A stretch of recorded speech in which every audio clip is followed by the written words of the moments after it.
L'univers est en expansion et il doit avoir un centre. Or, il n'a pas de centre. Il n'a pas le centre dans le sens que l'univers, c'est partout pareil. L'univers n'a pas de centre, n'a pas de surface. Où que vous soyez dans l'univers, que vous vous mettiez sur n'importe quelle galaxie, vous verrez toujours les autres galaxies s'éloigner de vous de la même façon. C'est homogène, c'est partout pareil.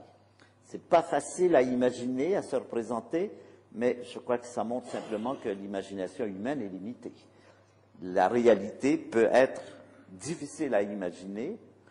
On conceptualise beaucoup mieux qu'on imagine. On peut faire les mathématiques de la théorie du Big Bang sans problème, mais quand on essaie d'imaginer, on n'y arrive pas. C'est un peu ce qui se passe quand on vous parle, par exemple, de géométrie à 4 dimensions ou à 7 dimensions.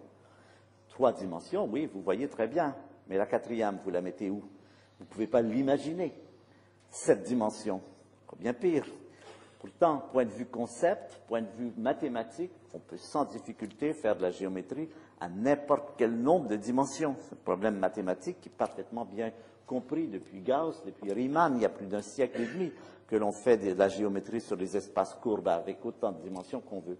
Mais il faut renoncer à l'imaginer parce que notre imagination, si vous voulez, n'a pas été faite pour cela. L'évolution de l'imagination, cette imagination est, dans le cadre de la théorie de Darwin, c'est un avantage adaptatif qui vous permet de vivre dans un monde difficile, qui permet aux animaux, à nos ancêtres, le problème de la vie, c'est évidemment de manger et de ne pas être mangé.